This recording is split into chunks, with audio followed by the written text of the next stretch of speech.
This concealer, I have to say, is one of the best concealers I've ever tried.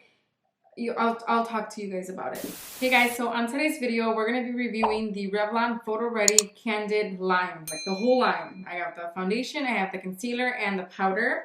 So let's get started right now. Alright guys, so I have everything right here. I have the concealer, the foundation, and then the powder. And I was doing a little research on what the foundation is all about. And I think the main focus of this line is to protect our skin from pollution, whether it's light or like the air pollution out there. I don't necessarily think this foundation is made for like camera, flash photo. I don't think it is. It is a little misleading because it is photo ready candid foundation, but nowhere in their description online does it say that it is made for camera flash lights, if that makes sense. It does say that it protects from blue light, and it does say that it protects us from environmental pollutants. So I think that is like the main focus of this line. It is said to give you a natural finish, medium coverage. I don't know if it said last all day. Let me check. It is made to enhance the skin. It gives you a natural looking finish and it hydrates, so that's nice. Especially for oily skin, you need that hydration. So the fact that it says it hydrates, that's awesome. Medium coverage that feels weightless. I got my shade number 430 in Honey Beige.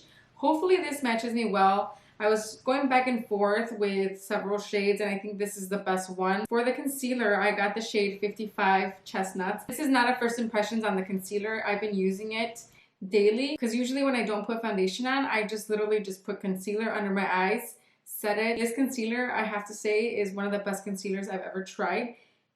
I'll talk to you guys about it. And then this is a powder. The powder I got in the shade number 2. So they have like 1, 2, 3. I got the middle one. So for primer, I'm going to be using my tried and true Soap and Glory. This is the One Heck of a Blot primer. Mainly on the areas that get very oily. And then whatever's left, I run around this area because I have large pores there. So I usually like to apply that there. So I'm going to pump one full pump of this foundation on the back of my hands if it decides to work. All right. Doesn't really have a fragrance or anything if you guys are sensitive to smells. It doesn't smell like anything. Okay, so I'm going to go ahead and apply. Oh, this is going to be a perfect shade. Oh, I already know it. Ooh, child. Unless it oxidizes. It feels a little bit moussey and a little bit creamy, if that makes sense. All right, so I'm going to apply it with my Juno Coal sponge on this side, and then on the other side, I'm going to do it with a brush. This is the purple lavender sponge.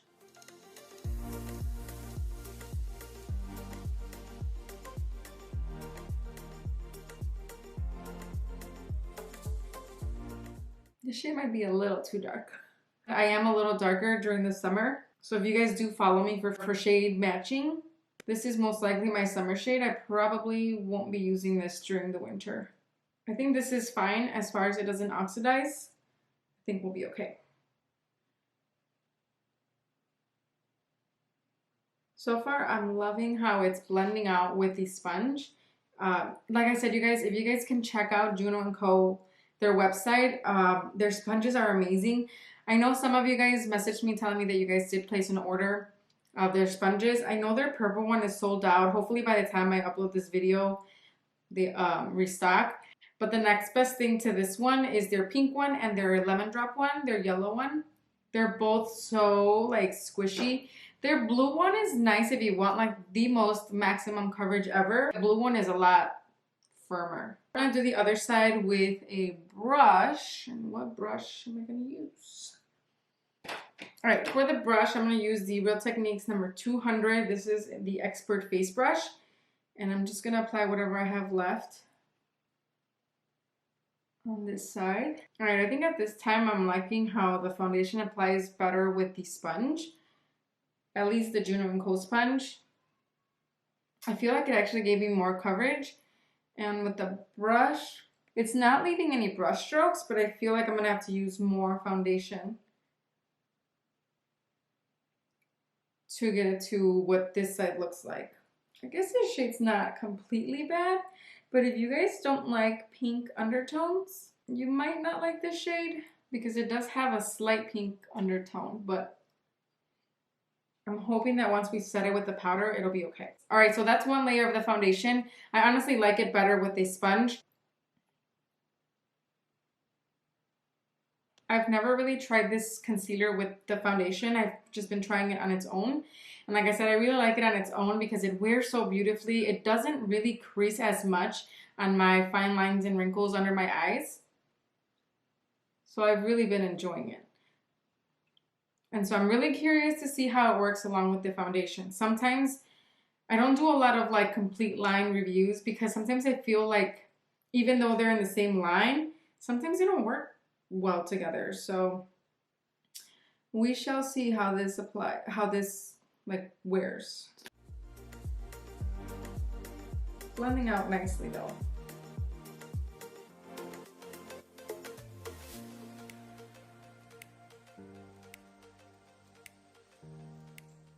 The finish on the foundation, it feels a little wet, like it doesn't feel like it's completely set, so I'm glad they have a powder that I can set with. It does have a natural finish, like it's not matte at all. It didn't claim to say it's matte. It does have like a natural skin-like finish. I'm not mad at it, I just hope it wears nicely. If it wears nicely, then that'll work for me. So the powder comes in this like sifter kind of thing that you just have to lift up. There you go. I'm going to use a Real Techniques setting brush. And usually what I do, I kind of like flip it upside down a little bit so that some of the powder can come out. And then open it up again. It's so hard. All right, so we got some product in there.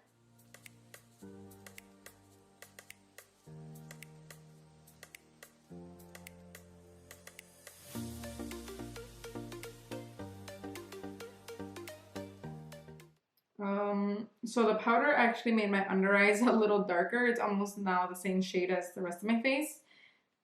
I don't know if you could see that. I don't mind it, but if you guys like to keep that brightness under the eye, then I would keep that in mind. Maybe get the number 1.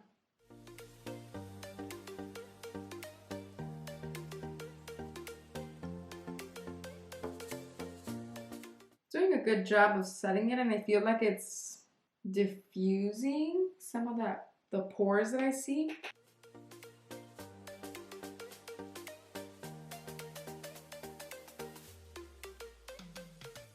I'm kind of liking the powder. I feel like it makes my foundation look flawless. It doesn't really look powdery either. I feel like I still have like kind of like a dewy finish, but now it feels set, so that's nice. All right, so that's all the 3 products applied on my face. This combo is nice so far, but yeah, let me do the rest of my face and I'll be right back. I wanted to show you guys the time. It is 10:28 right there. First impressions, I'm liking everything about this whole line. Everything applied really nicely and the finish is really nice and beautiful. Like I like it. I like the finish. It's a little bit more glowy, more dewy without setting it. And if you like more of a matte-ish finish, then for sure use their powder. But if you like the powder to be more of a translucent one where it leaves the under eye as bright as can be, then I would stick to number 1 or use a translucent one under the eye and then use the rest of it on the face. So hopefully that makes sense because it did darken my under eyes. But even then, I don't think it looks bad. I think it looks really nice.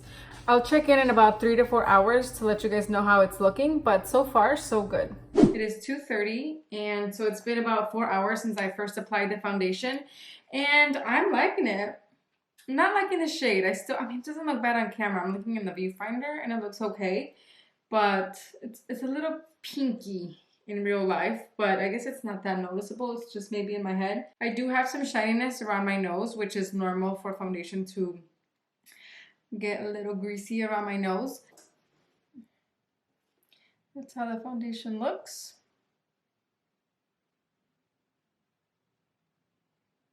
My smile lines actually look really nice too. Like it's not accumulating on my smile lines and I don't look really greasy at all besides my nose, and even then I feel like it doesn't look horrible. And the concealer, I already told you guys, I've been enjoying using the concealer and it actually is wearing very nicely over this foundation. It looks the same, like it looks how it's been looking when I wear it alone. So it's wearing pretty much the same. My forehead doesn't really look shiny at all. It doesn't feel shiny either. Hopefully you guys think the same, and I'll see you guys in a little bit. Alright guys, so it is 4:28, and so it's been about 6 hours since I first put the foundation on, and I wanted to do a check-in. This is kind of like pretty much the final check-in because I am going out in a little bit, so I'm not going to be able to do like a final check-in. But what I'm going to do right now is show you how it looks, and then I'm going to touch up. I honestly think I don't even need a touch-up, but I'm touching up because I'm going out. So just looking at the foundation right now, it almost looks like I just barely put it on. My nose does look a little shiny, but nothing that is bothering me. Like, I am not bothered by it. There is some like accumulation around here, and you can see that it's shiny right there. So what I'm gonna do is take this brush right here. This is the Deluxe Crease Brush by Real Techniques, and I'm gonna pat that foundation down where I see it bunching up. What I'm gonna do next is take my microfiber cloth and just kind of press it on the areas that I feel are shiny. I honestly don't think I'm shiny that much. Like, I feel like this foundation and everything else has been perfect. What I'm going to do next is take the powder and then just pretty much put it on top of what was already looking a little oily. I'm going to use this Real Techniques brush. And then just apply it in the nose area.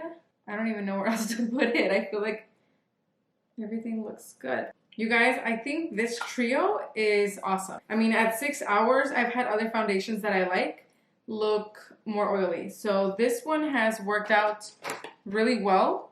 And I honestly encourage you guys to look into it. If you guys have been wondering if it's good or not, I think it's worth the money, and it's not even that expensive. It is drugstore, obviously. The only thing is that I want to find a shade that is closest, like more olivey. If this one was just a little too pink, I know you really can't see it on camera, but in real life, I don't know. Even now, I feel like maybe it's not that bad.